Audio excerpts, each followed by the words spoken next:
Hello. হ্যাঁ ভাইয়া বলেন। জি আপু, হ্যালো। আমি কথা রেকর্ড করছি। হ্যাঁ, কথা রেকর্ড করছি। আমি চাই যে দেশ ও জাতি এগুলি জানুক। আসলে তো বলেন, আসলে কি হয়েছে? আপনি আপনি কান্নাকাটি করছিলেন তখন, কি হয়েছে আসলে একটু বলেন আমাকে।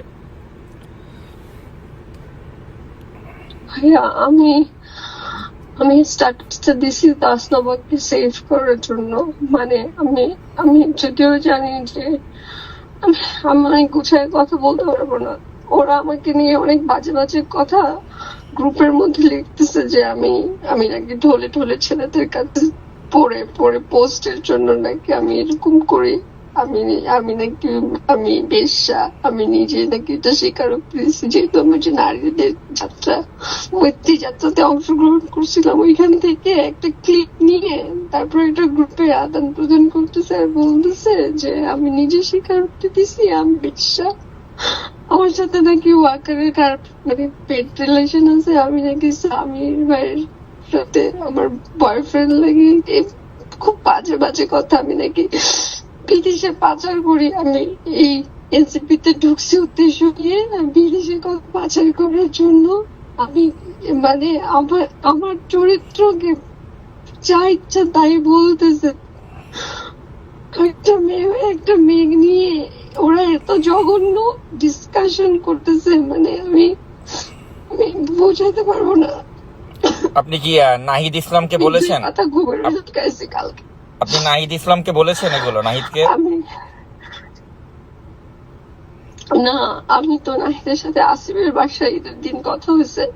এরপরে আমার সাথে আর কারোর সাথে আর এরপর পরে সামান্তার সাথে কথা হয়েছে, নিজামের সাথে কথা হয়েছে, আরিয়ার সাথে কথা হয়েছে। আজ এই যে এই ঘটনাটা ঘটলো, এরপরে আমি যে বাসার মধ্যে নিজেকে গৃহবন্দী করে রাখছি, আমাকে কিন্তু কেউ ফোন করে নাই, কিন্তু আমাকে নিয়ে এরকম নোংরা নোংরা কথা বলতেছে গ্রুপের মধ্যে। আমাদের যে হোয়াটসঅ্যাপ গ্রুপ আছে সেই গ্রুপের মধ্যে আমাকে নোংরা কথা বলতেছে যে মেয়েটা হচ্ছে রয়ের এজেন্ট, কেউ বলতেছে না এই হচ্ছে ওয়াকারের এজেন্ট, কেউ বলতেছে আপনি ওয়াকার বলতে কি মানে? ওরা মানে কেন, মানে এখানে সেনা প্রধানের কি মানে, কি বলতে চাচ্ছে সেনা প্রধান? উত্তরপাড়া। হ্যাঁ, ও আচ্ছা। আমি এত কিছু বুঝি না। উত্তরপাড়ার এজেন্ট। আমি নাকি ওনাদের হয়ে এনসিপি তে কাজ করতেছি লিক করার জন্য। মানে আমি জানি না আমার কোন এজেন্ট আছে, আমি নাকি ওদের নিয়োগ প্রাপ্ত, আমি অনেক ডলার পাই নাকি। আমাকে অনেক মানে অনেক কিছু বলতেছে, এক একজন এক একটা মত দিচ্ছে যে যার মতো করে।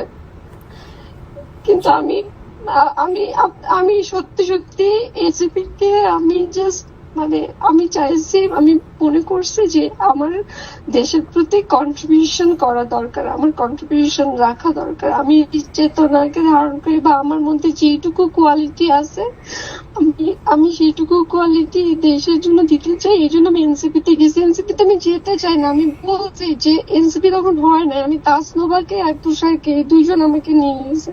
ওদেরকে আমি বলছি যে দেখো আমার যে কন্ট্রিবিউশন দেয়ার সেটা আমি এমনি দিতে পারবো, আমার হচ্ছে কোনো দল করতে হবে না। তখন তুষার আর তাসনোভাই আমাকে বলছে না আপু আপনাকে আমাদের লাগবে, আপনার এত বড় অবদান আন্দোলনে আপনাকে আমাদের লাগবে। ওরা আমাকে এখানে এনে আমার সাথে এই ডিসগাস্টিং জিনিসটা করে যখন ফেল করছে তুষার, এখন আমাকে নিয়ে এত নোংরা কথা বলতেছে। আমি এত এত কিছু সম্মুখীন হয়েছি, আমি তো এগুলো সব বলতে পারবো না। আমি একটা জিনিস বলতেছি, আমি যখন গুলশান জোনের একটা প্রোগ্রামে অ্যাটেন্ড করি তখন আমি প্রথমে আসছিলাম। আমার স্লোগান আমার বক্তৃতা দিয়ে শেষ, এরপরে তুষার এসে আমার পাশে দাঁড়াইছে। তারপরে ও কোনি দিয়ে আমার বুকের মধ্যে চাপ দিচ্ছিল। আমি তখন ওর পাঞ্জাবি ধরে টান দিয়ে ওকে সরাই দিয়ে আমি আরেকটু সাইড হচ্ছি। আপনি দেখেন ওই গুলশান জনের প্রোগ্রামটাতে। কিন্তু সেগুলি তুষার না বলে তুষার আমাকে আমি যে পাঞ্জাবি ওকে টান দিয়ে সরাই দিচ্ছি সেটাও ওর স্ট্যাটাসে লিখছে। এই ধরনের কথাটা আমি লিখতে পারতেছি না ফেসবুকে, বা আমি কারো বলতেও পারতেছি না। আমি যে কি কি সহ্য করতেছিলাম এনসিপির মধ্যে তুষার দ্বারা আমি আমি বুঝাইতে পারতেছি না। তো সব কথা তো বলা যায় না, আমার কথা তো সবাই বিশ্বাস করবে না। আমি তো বুঝতেছি না, আমার কাছে সব প্রমাণ নাই। যেটুকু প্রমাণ আমার কাছে আছে আর 47 মিনিটের যে রেকর্ডিং বা ভিডিওটা আছে ওইটা যদি পুরাটা রিভিল করা হয় তাহলেও একটা পর্যায়ে আমি মানুষ ভাববে যে ঠিক আছে কোন জায়গা থেকে এই মেয়েটি 47 মিনিট কথা বলছে এই ছেলেটার সাথে, কিন্তু যেহেতু এটা কাট কাট করে আসছে তো এই জায়গায় অনেকগুলি কনফিউশন ক্রিয়েট হয়েছে। আর যেখান থেকে ও সুযোগ পাচ্ছে আমাকে এই নিয়ে এরকম ফালতু আলাপ করার, মানে আমার এনসিপি যারা হচ্ছে নতুন স্বপ্ন দেখবে, নতুন দেশ করতে চায়, তারা হচ্ছে এইরকম নোংরা নোংরা কথা কি করে বলে একটা নারীকে নিয়ে ভাইয়া। যখন আমি এখানে উপস্থিত ওরা জানতে পারতেছে যে আমি গ্রুপে আছি, আমাকে সামনে রেখে আমাকে নিয়ে এরকম নোংরা নোংরা কথা একজন আরেকজনের সাথে ছুড়ে মারছে, আমার ছবি আদান প্রদান করতেছে। আমি এগুলো ডিজার্ভ করি না ভাইয়া, প্লিজ ট্রাই টু আন্ডারস্ট্যান্ড। না অবশ্যই আপনি এর আগেও অন্যায়ের প্রতিবাদ করেছেন, আপনি এই ক্ষেত্রে একটা উপদেষ্টাকেও আপনি ছাড় দেন নাই, তো সেক্ষেত্রে এখনো আপনি একটা অন্যায়ের প্রতিবাদ করতেছেন, আমরা আপনার পাশে আছি এবং অবশ্যই আমরা এটা একটা ন্যায় বিচার আদায় করে ছাড়বো আমরা ইনশাল্লাহ। তো আপনি ধৈর্য হারাবেন না, আমরা আছি। আমার অস্ত্র ছিল আমার সততা, আমার অনেস্টি, আমার আত্মসম্মান। আমার এই আত্মসম্মান যদি নষ্ট হয়ে যায় আমি তো বাঁচবো না। আমার মান সম্মান না থাকলে আমি বাঁচতে পারবো না। আমাকে বাঁচতে দিচ্ছে না, আমি নিজেকে আবদ্ধ করে ফেলছি একটা ঘরের মধ্যে। আমি কিছু লিখতেছি না ফেসবুকে, আমি কমেন্ট করতেছি না ভয়ে, কি লিখতেছে না লিখতেছে এই ভয়ে।